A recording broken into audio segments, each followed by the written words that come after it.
this movie is going to be pretty obvious. For one thing, this is a girl. Obvious. Kitty Layden is her name, and she's in the picture The Missouri Traveler. But the thing that is not so obvious is that we're going to go on a helicopter tour of Hollywood. Although that's a helicopter she's getting into, so I guess it's obvious. That's it. Now, just tuck your skirt in. That's right. Now, when you step out again, be sure there's something to step out on. All right, Kitty, we're going to sail over the studios first, and we'll drop in on one of them a little bit later and actually see a picture company at work. You know, getting into Hollywood studios always has been a problem for California visitors. Years ago, when films were silent, people paid 25 cents to sit in the bleachers and watch the actors at work. But to tell you the truth, finally they had to stop it. The ticket taker was making more money than the actors. We're over Hollywood Bowl right now, and that's where, of course, Judy Garland and Leopold Stokowski and Jan Pierce and Eddie Fisher, when Debbie lets them out of the house, entertain for many people. Of course, they entertain one at a time, not all at once. Over there, Kitty, is Griffith Park Observatory, where the people look at the stars, and the stars look at the stars, and the people look at the stars looking at the stars. Oh, there's Hollywood's newest skyscraper, the Capitol Tower. And they tell me it's packed full of Frank Sinatra records. That's why it's round. They also tell me if you give it a little twist, you'll hear one of Frankie's records. I don't think so, unless you could possibly twist it at 45 RPMs. We're now over the corner of Hollywood and Vine. And, Kitty, if you look very, very careful, straight down, look hard, Kim Novak is waving to Jane Oh, you missed it, Kitty. You didn't look hard enough.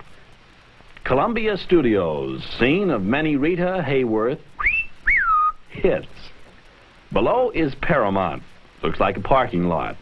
Well, actually, it used to be a studio until Cecil B. DeMille's Red Sea ran over it.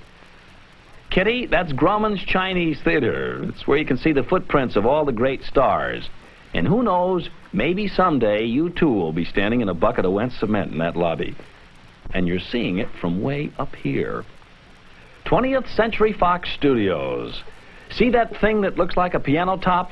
Well, that's a lake. Hundreds of pirates have walked the plank there. See the thing that looks like a wall? That's a blue sky used for a backdrop in lots of scenes. And see the thing that looks like a building? That is a building. 1 minute south by helicopter, or 20 minutes by car, or perhaps you could walk it in about an hour and a half. That's MGM.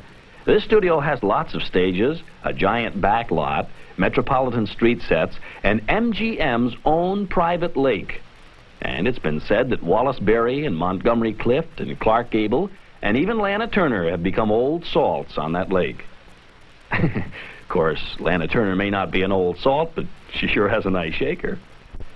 Universal International, perhaps the largest studio of all in area.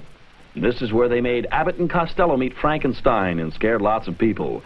Then they made Abbott and Costello Meet Dracula and scared more people. When they made Abbott and Costello Meet Abbott and Costello, everybody got scared. Disney Studios, world famous for animated cartoons and features and true life adventures, and all made possible because Mickey Mouse had a good business manager. Minnie Mouse. Hey, Kitty, hold on now. We're landing at Warner Brothers Studio. How can a studio gateman stop you when you drop in from the sky? Look, Ma, no wheels. All right, Kitty, in just a few minutes, you'll get into your costume and join them where C.V. Whitney is filming The Missouri Traveler.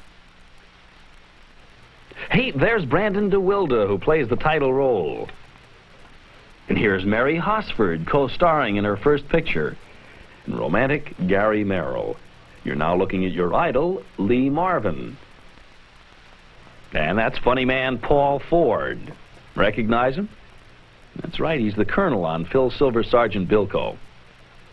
Hey, careful! No, it's okay, nobody hurt. Just stuntman Billy Vincent keeping in practice. Billy says, why walk if you can fall? Now, Kitty, you can call on Lee Marvin and Gary Merrill. Oh, looks like the gentlemen are occupied at the present time. Next time we'll phone first.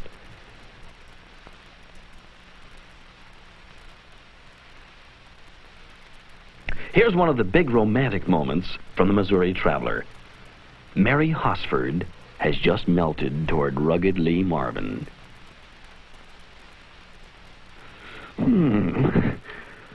That's what I call melted. Hey, Kitty, don't be mad at Lee.